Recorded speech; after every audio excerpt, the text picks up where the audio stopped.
Ampunkanlah aku, terimalah taubatku. Sesungguhnya Engkau. Mereka yang bayar cukai dalam negara kita 1.7 juta. Kata kerajaan, mereka nak besarkan lagi saiz pembayar cukai. Tak cukup 1.7 juta, kena ramai lagi. Sebab tak adil lah. Bila hanya sikit yang bayar, ramai yang tak bayar. Dia hukum adil dengan tak adil dengan sikit banyak. Kaedah cukai dalam Islam, bukan kalau cukai, kaedah pengambilan harta daripada orang Islam diambil oleh negara. Konsepnya ialah tu'khad min aghniyaihim, diambil daripada orang kaya, wa tu'ta fuqara'ahum, dan diberi kepada orang fakir kalangan mereka. Arti dari poket orang kaya diambil oleh kerajaan, diberikan pada orang miskin. Ambil lagi mana? Sama ada ambil dengan cara zakat, mengambil harta mereka dan diberikan pada fakir miskin, atau diambil cara sunat namanya sedekah, dan orang kaya diberikan pada fakir miskin. Itu konsep dia. Maka memang konsep dunia, Allah Ta'ala cipta dunia ini, orang kaya ni sikit, orang miskin ramai. Itu memang sunat alam dah. Orang kaya ni sikit berbanding orang hak tak kaya. Ni dalam tempat kita kuliah malam ni, orang kaya pun ramai ni. Hak mara dalam 30 orang, hak kaya 20 orang dek. Hak miskin 10 orang. Tak, selalunya hak kaya ada 5-6 orang. Hak duit lebih, hak lain tu cukup-cukup makan je lah. Selalunya begitu. Itu sunnah hidup yang dibuat oleh Allah Subhanahu Wa Taala. Maknanya kalau ambil kaedah zakat terap pada cukai, memanglah orang yang membayar cukai dia takkan ramai, dia sedikit. Kalau 1.7 juta, kita kata 2 juta daripada 30 juta, itu sudah jumlah yang besar. Hampir 6% daripada keseluruhan rakyat Malaysia yang bayar cukai. Tetapi bila sebuah negara meletakkan konsep Darul Jibayah, negara cukai, dengan maksud negara yang beriman cukai sebagai asas kepada pendapatan, maka mereka akan cuba memperluaskan saiz cukai untuk mendapatkan lebih banyak hasil cukai, yang nanti kononnya akan dikembalikan kepada rakyat melalui pelbagai cara, pemberian, pembayaran dan sebagainya, termasuklah juga dengan pembangunan. Persoalan kita, bagaimana pandangan Islam? Islam meletakkan cukai yang diambil daripada rakyat tidak menjadi asas kepada sumber negara. Sumber asas negara mesti datang daripada hasil masuk bumi. Itu asas. Tetapi di kala mana hasil masuk bumi tak cukup untuk menampung keperluan negara, untuk menguruskan negara, maka di kala itu dibenarkan untuk kerajaan mengutip cukai daripada rakyat. Itu konsep asas kita kena faham. Negara kita Malaysia yang sebelum dijajah oleh penjajah barat dengan pemikiran barat, pemikiran penjajahan, pemikiran ekonomi barat, seawal negara itu terbentuk telah meletakkan cukai sebagai asas. Kerana pembinaan negara itu memang tidak berasaskan kepada pandangan Islam, meletakkan cukai. Baik, bila negara telah meletakkan cukai, maka tak ada pertimbangan untuk cukai itu dihapuskan. Bahkan yang ada untuk diperbesarkan saiz cukai. Walaupun di kala mana Allah dah campak pada kita hasil, namanya minyak. Kita merdeka 57. Minyak dijumpai pada penghujung tahun 60-an, awal 70-an. Allah campak pada kita hasil minyak. Bila Allah dah campak hasil minyak, sepatutnya yang berlaku ialah dibesarkan saiz hasil minyak yang halal diberikan oleh Allah dan perkecilkanlah saiz cukai. Tapi yang berlaku, cukai makin diperbesarkan, hasil bumi makin diperbesarkan, dia naik besar serentak, duit itu masuk dalam kantong negara dengan jumlah yang besar, tapi persoalan dibelanja bagaimana? Itu persoalan. Itu saya kata, kita bukan berhadapan masalah nak dapat hasil, tapi kita berhadapan masalah belanja. Lagu mana saya akan sebut kejap lagi. Negara dah diberi hasil, minyak dah dapat, hasil yang pelbagai dapat, hasil import ekspor, dan macam-macam lagi hasil yang dibuat oleh negara. Hari ni kalau kita nak tengok sumber income negara, saya boleh bercakap bab ni sebab saya ahli parlimen. Setiap tahun kerajaan akan bentangkan satu bajet pada bulan 10. Bajet maknanya bagaimana negara jangka duit akan masuk dan macam mana negara jangka duit nak belanja, itu bajet. Akan dibekalkan pada ahli parlimen laporan ekonomi, akan dibekalkan pada ahli parlimen yang dipanggil laporan audit negara. Dari situ kita boleh tengok macam mana sumber bagi sebuah negara.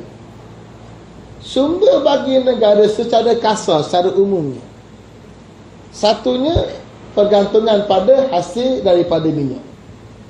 Hasil minyak dia masuk dengan cara sama ada bayar royalti pada kerajaan atau dividen yang dibayar oleh syarikat yang mengeluarkan minyak namanya Petronas, dan juga cukai korporat yang dibayar oleh Petronas kepada kerajaan. Yang terakhirnya kerajaan dapat income sekitar 70 hingga 80 bilion daripada hasil daripada minyak tadi. Kemudian negara dapat hasil daripada cukai korporat. Syarikat-syarikat yang berniaga, mereka bayar cukai berdasarkan keuntungan mereka. Mereka belanja banyak mana sebagai kos perbelanjaan pengurusan syarikat mereka, lebihannya dipanggil untung. Untung ni akan dibayar pada kerajaan sekitar antara 20 hingga 30%. Itu income negara. Sama ada syarikat itu adalah syarikat yang milik kerajaan yang dipanggil syarikat-syarikat GLC atau syarikat-syarikat milik korporat-korporat biasa yang berniaga, mereka akan bayar cukai. Negara dapat income dari cukai mereka. Di samping cukai yang dikenakan pada individu yang bekerja, kerja sendiri, kerja kerajaan yang income banyak, yang melebihi jumlah yang ditetapkan, mereka bayar cukai, maka itu adalah hasil pada negara. Ini tiga sumber yang besar: sumber cukai korporat, cukai individu dan cukai minyak. Adapun negara dapat sikit lagi hasil daripada pelbagai sumber, antaranya menerusi cukai SST, cukai jualan, yang di mana mereka yang ambil barang dari luar masuk dalam negara kita, dia kena cukai 10%. Dia kena cukai 10%, dia ambil daripada cukai, jadikan kos bagi syarikat dia, dia tetapkan berapa harga nak jual kepada kita. Itu dipanggil SST, cukai SST, cukai jualan yang dikenakan. Kemudian negara akan dapat cukai, duty excise, daripada barang-barang yang masuk, termasuklah kereta-kereta yang masuk yang dikenakan cukai, kerajaan dapat hasil. Cukai yang seumpama ini kerajaan dapat sekitar 10 hingga antara 10 hingga 15 bilion setiap tahun.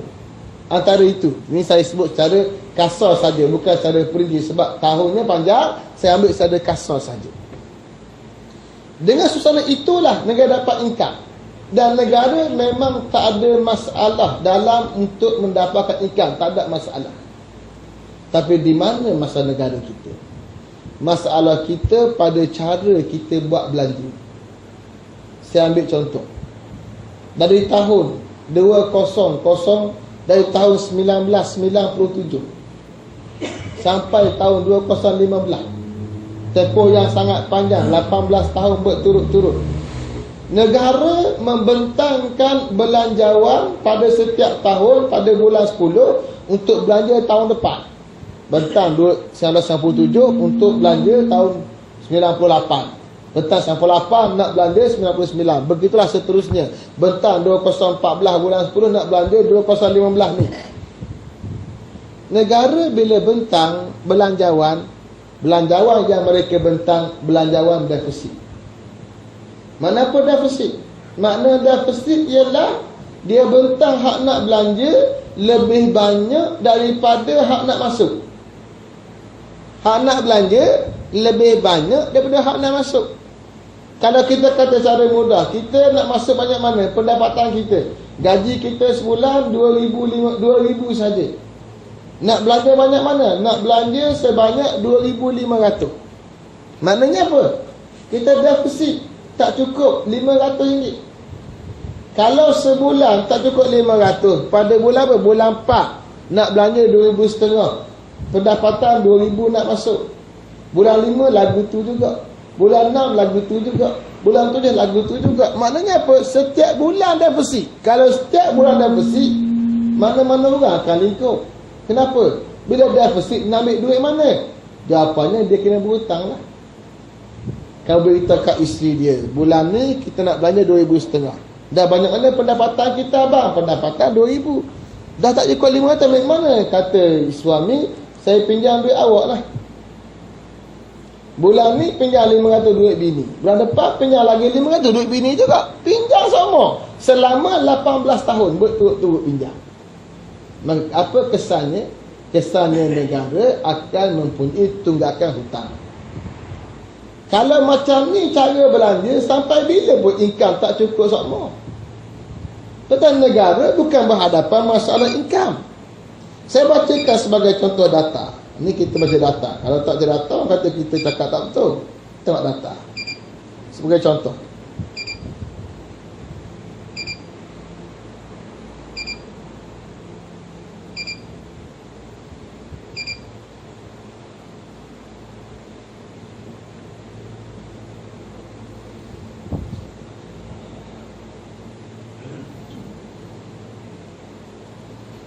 Baik, sebagai contoh. Hasil yang dijangka akan diperoleh negara pada tahun 2008 sebanyak 148 bilion dijangka. Tapi negara nak belanja sebanyak 176 bilion. 148, 176. Makna kurang banyak mana? Hampir 30 bilion, 28 bilion. Bukan 28 ringgit, 28 bilion, 28 ribu juta. Kena ingat tu, 28 ribu juta. Itu tahun 2008. Bajet 2009. Negara nak belanja jangkaan 207 bilion. Dah berapa negara akan dapat? Negara jangka akan dapat 161 bilion. 161 nak masuk, nak belanja 207, tak cukup banyak mana? 46 bilion. Tak cukup. Income kita meningkat. 2008 jangkaan income kita untuk 2009 148 bilion. Jangkaan kita untuk tahun perbentangan 2009 untuk jangkaan 2010 kita punya jangkaan 161, berarti akan meningkat 20 bilion lebih kurang. Income negara meningkat setiap tahun. Saya sebut sebagai contoh. 2008 148, 2009 161. Meningkat 13 bilion. 2010 148 tu turun. Tahun 2010 ada masalah. 2011 meningkat balik 165. 2012 186. 2013 208. 2014 224, 2019 235. Income tambah semua. Bila income tambah semua, maknanya negara tak berhadapan masalah income tambah semua. Tapi masalah di mana? Belanja. Belanja tambah semua. Income tambah, belanja pun tambah. Kalau belanja tak bertambah, income bertambah, berarti kita ada lebihan. Ni income bertambah, belanja bertambah. Lebih baik daripada income. Dan lebih berganda lagi. Saya ambil contoh, tengok bagaimana saya baca. 2010 nak belanja 191, income 148, berarti tak cukup 43 bilion. 2011 income 165, nak belanja 212, tak cukup sebanyak 47 bilion. 2013 nak masuk 208, nak belanja 251, tak cukup 43 bilion. Tak cukup lama. Bila tak cukup semua, timbullah isu ada barakah juga. Kan saya kata di barakah ada apa? Barakah cukup, ni tak cukup lama. Bila berpandangan keadaan seumpama inilah menyebabkan negara berada dalam keadaan berhutang. Persoalan kita ialah, adakah cara belanja itu kena dengan cara Islam? Jawapannya tidak. Kerana Allah Ta'ala mengajar kita dalam Quran 2 ayat sekurang-kurang. Liyunfiq zu sa'ati min sa'ati. Hendaklah berbelanja orang yang berkelapangan berdasarkan kelapangan dia. Kalau banyak, boleh belanja banyak. Wa man qudira alaihi rizqu falyunfiq mimma ataahu Allah. Barang siapa yang disempitkan rezeki, belanjalah berdasarkan apa yang Allah beri. Mana ikut kadar lah. Ada 2,000, belanja sekitar 2,000, yang belanja lebih. Yang sepatutnya bila ada income 2,000, bukan belanja 2,000. Ambil kaedah Nabi Allah Yusuf. Kita baca pula surah Yusuf AS. Quran ni tuan-tuan ada panduan bernegara dalam bab ekonomi. Jangan pula ada orang kampung yang salah faham. Dia ingat Islam tak bincang bab ekonomi, Islam tak bincang bab urus negara, Islam tak bincang bab bajet, Islam tak bincang bab belanjawan, Islam tak bincang cara nak urus kewangan. Islam bincang belaka. Surah Yusuf, kisah mimpi raja yang ditafsirkan oleh Nabi Allah Yusuf AS. Kalau kita hurai maknanya agak panjang. Saya pernah ceramah tak 2-3 kali di sini, di parlimen kita ini. Nabi Allah Yusuf mengajar manusia kisah mimpi yang ditafsirkan oleh Nabi Allah Yusuf. Income ni kalau kita dapat kena bagi 3. Belanja 1/3 je. Mana kalau income 2,000, patut belanja sekitar paling banyak pun sekitar 700 je. Simpan lagi 1,300. 1,300 simpan buat apa? Simpan tu cadang waktu kecemasan. Sekarang kita segar, kita gagah, esok kita rebah, lumpuh, sakit, demam dan sebagainya, tak ada kerja 5-6 tahun. Kalau kita dah simpanan, ada simpanan selama bertahun-tahun dengan 2/3 daripada income, bila datang keadaan sukar selalunya lebih pendek daripada waktu senang. Kita senang 10 tahun, marilah sukar 2 tahun selalunya. Kalau kita simpan 10 tahun, simpan 2/3, kalau mari 2 tahun masalah berat, kita masih boleh belanja 1/3 lagi daripada yang kita simpan tadi. 1/3 daripada income yang kita dapat tadi, ambil 1/3 untuk belanja 2 tahun. Masih ada lebihan lagi. Nampak? Kita ada 2,000, belanja bulanan 700. 5 tahun berturut-turut belanja 700. Standard, naik sikit-sikit je. Naik berdasarkan income naik. Tiba-tiba mari waktu susah, 2 tahun. 2 tahun tu oleh kerana kita dah ajar belanja 700, 2 tahun susah pun boleh belanja 700 juga. Dari mana? Ambil simpanan 1,300 tu untuk 2 tahun. Kalau berlaku susah 10 tahun pun boleh cover lagi. Takkanlah susah 10 tahun sama banyaknya hari senang. Tidak. Allah akan buat ba'dal usri yusra. In ma'al usri innamal usri yusra. Bersama dengan kesukaan akan ada waktu yang senang balik. Kemudian bila hilang waktu susah, mari semula waktu yang baik, kita boleh nak bangkit semula, ada lagi 1/3 lagi. Tadi baru habis 1,400, tinggal lagi 600. 600 tu modal untuk bangkit semula. Ni cara Islam ajar. Maknanya kalau belanja ikut-ikut cukup pun tak kena cari Islam dah. Hak betulnya belanja 1/3. Cara negara bentang belanjawan tak ikut Islam dah. Sebab hak nak belanja tu lebih sokmo. Kalau setahun tak apa lebih. Ni 18 tahun berturut-turut. Kalau anak tu beranak hari ni besar, boleh masuk universiti dah. Berturut-turut itu yang berlaku. Itu masalah negara. Sehingga akhirnya apa yang kita lihat, negara kita telah mencipta hutang. Masalahnya negara diajar tak ada masalah berhutang. Berhutang biasa je dia kata. Selagi hutang kita mampu bayar. Hutang itu tak melebihi paras. Paras macam mana? Ni dibuat oleh kerajaan. Jangan lebih daripada 55% KDNK. Nak hurai istilah tu panjanglah ceritanya. Mudahnya kerajaan dibuat hak dah. Hak tu pada jangkaan dia, selagi tak lebih hak ni, dia boleh bayar lah. Hutang-hutang boleh bayar. Baik. Isunya ialah, kalau boleh bayar, apa tak bayar? Kalau boleh bayar, patut hutang lepas boleh bayar lah. Ni hutang lepas tak boleh bayar. Hak berlaku hutang bertambah semua. Betul lah boleh bayar, patut bayar. Dah boleh bayar pun tak bayar. Kalau boleh bayar, patut bayar lah. Jangan bertambah. Ni bertambah semua. Saya bacakan macam daftar hutang negara yang bertambah. Artikel yang saya tulis saya berluas di grup-grup WhatsApp.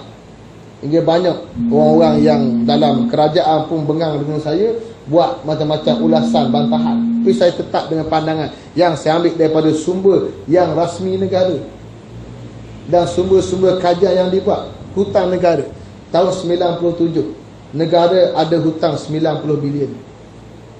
98 meningkat 103 bilion. 99 meningkat 112. 2000 naik 125. 2001 naik 145. 2002 naik 164. 2003 naik 188. 2004 naik 216. 2005 naik 232. 247, 274, 37, 376. Oh, letih baca. Panjang. Naik sama. Naik sama. 2005 232. 2006 247. 2007 274. 2008 317. Meningkat 40 bilion. 2009 meningkat 376. 2010 meningkat lagi 405. 2011 meningkat lagi 465. 2012 meningkat lagi 501. 2013 meningkat 546. Dah kalau boleh bayar atau tak bayar? Quran, Nabi mengajar pada kita doa. Allahumma inni a'udzubika minal ajzi wal kasal. Ya Allah, aku mohon lindung daripada al-ajz, lemah, wal kasal, malas. Bila lemah, tak dapat income, dah lemah. Atau tak lemah, tak malas, tak dapat income juga. Wa a'udzubika minal jubni wal bukhl, aku mohon lindung daripada jubun, penakut, wal bukhl, kedekut. Duit ada tak belanja? Atau jubun, income ada, tak berani melabur. Tu jubun penakut. Duit ada 1,000, tak berani melabur, tak dapat income lagi. Nak buat store burger, tak berani melabur, duk kekal lagu tu 1,000, tak gerak. Duit habis tak mau makan hari-hari. Tu jubun penakut. Ada duit, buku penakut. Wa'udzubika min ghalabati dain, aku mohon lindung daripada hutang yang menguasai diri. Arti Islam tak mengajar kita berhutang. Berhutang boleh, cuma tak diajar, tak digalak. Patut kita elak, tapi kita buat hutang sama. Hingga akhirnya negara sedang berhutang sekarang sebanyak 800 bilion. 800 ribu juta. Daripada tahun 97 hanya ada, tahun 97 hanya 90 bilion. Selepas 18 tahun hutang kita 847 bilion. Kalau macam mana cara belanja kita, kata satu kajian Refsa, negara akan berhutang tahun 2020 1 trilion. 1 juta-juta. 1 dengan 12 biji kosong di belakang. Ini masalah Islam. Islam tak mengajar kita urus umpama ini. Maka bila kerajaan mula bermasalah pada kewangan, maka hari ini diperkenalkan cukai. Cukai baru nama GST. Apa pandangan Islam terhadap GST? Kenapa kita bantah GST? Pertama, saya dah sebut awal tadi, cukai bukan menjadi asas pada negara. Hingga Nabi SAW menyebut sahibul maksi finnar, tukang kutip cukai dalam neraka. Al-maksi makna kurang. Tukang buat kerja sampai jadi kurang duit orang, ambil duit orang. Ditafsirkan oleh setengah ulama dengan maksud yang ambil cukai daripada peniaga. Orang berniaga ambil cukai, kerajaan ambil cukai dia. Cukai itu ambil al-makas, tukang kutip cukai dalam neraka. Mana cukai ni berat, tak disuruh, tapi dibenarkan oleh Islam bila ada sebab. Sebab lagi mana? Negara tak ada income, atau ada income tak cukup income, nak belanja tak cukup. Bila negara tak cukup income, dipanggil ada maslahat. Bila ada maslahat, dibenarkanlah kutip cukai. Satu syarat. Persoalan kita, adakah negara sekarang ada maslahat pada cukai? Berdasarkan data yang saya beri tadi, tak ada maslahat. Tak ada masalah. Sebab kita bukan ada masalah pada income. Income tak ada masalah sebenarnya. Income naik sama. Walaupun di kala minyak turun ni pun, kita hanya jangka kerugian kurang 20 ke 40 bilion saja. Mana kita boleh kawal lagi income kita. Kalau kita jaga perbelanjaan kita, tak ada masalah. Satu, tak ada masalah. Kedua, bila mana kerajaan dibenarkan untuk kutip cukai, ada lagi syarat. Duit yang kurang itu, kekurangan berlaku bukan kerana berlaku pembaziran atau ketirisan atau kebocoran. Kajian dibuat oleh satu pusat membantaras rasuah dan kronisma. C4 dia panggil. Dia buat kajian berdasarkan laporan audit negara.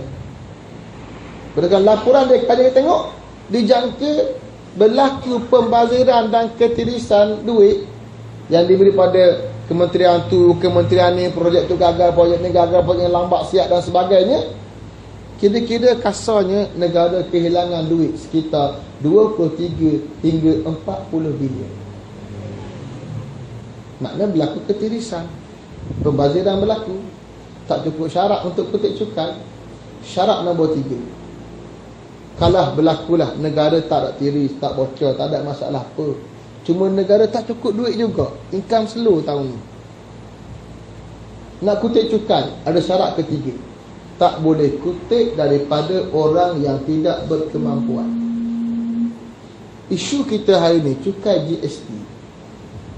GST satu sistem cukai yang dikenakan berdasarkan individu yang membeli dan mendapat perkhidmatan.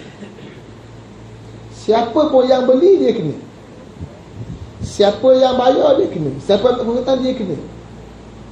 Tak kira siapa. Pada barang-barang yang begitu banyak, melainkan yang dikecualikan.